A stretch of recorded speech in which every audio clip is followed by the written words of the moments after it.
Jain friends welcome to my channel. నేను మీ Ravinder సిఆర్వీని. So ఒక latest notification రావడం జరిగింది. అది ఏంటంటే ఇన్కమ్ ట్యాక్స్ డిపార్ట్మెంట్ అంటే మన హైదరాబాద్లో మనకు ఇన్కమ్ ట్యాక్స్ డిపార్ట్మెంట్ సంబంధించింది. ఈ నోటిఫికేషన్ వచ్చేసి ఏంటంటే ఓన్లీ తెలంగాణ, ఆంధ్రప్రదేశ్ స్టూడెంట్స్ మాత్రం అప్లికేషన్ పెట్టుకోవాలని చెప్పేసి ఇవ్వడం జరిగింది.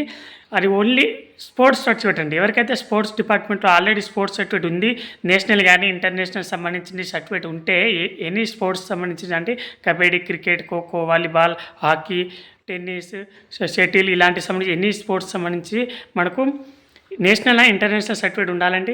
అది ఎవరికైతే ఉందో వాళ్ళకు మనకు stenographer and grade 2 and TA and MTS సంబంధించి టోటల్ 56 వేకెన్సీస్ తోటి level 1, level 3, level 4 pay matrix తోటి మనకు వేకెన్సీస్ రావడం జరిగింది. ఇది మంచి అవకాశం అంటే ఎవరికైతే స్పోర్ట్స్ సర్టిఫికేట్ ఉందో వాళ్ళకి చాలా మంచి అవకాశం. స్పోర్ట్స్ సంబంధించి మార్క్స్ యాడ్ అవుతాయి కాబట్టి దాంతోపాటు సెలక్షన్ ప్రాసెస్ కూడా సేమ్ యాస్టీజ్ ఉంటుంది. దీనికి సంబంధించి పీడిఎఫ్ నేను టెలిగ్రామ్లో పెట్టడం జరిగింది. టెలిగ్రామ్లో జాయిన్ అయిపోండి. ఆన్లైన్ అప్లికేషన్ ఆల్రెడీ స్టార్ట్ అయిపోయింది. ఓకేనా? జై హింద్.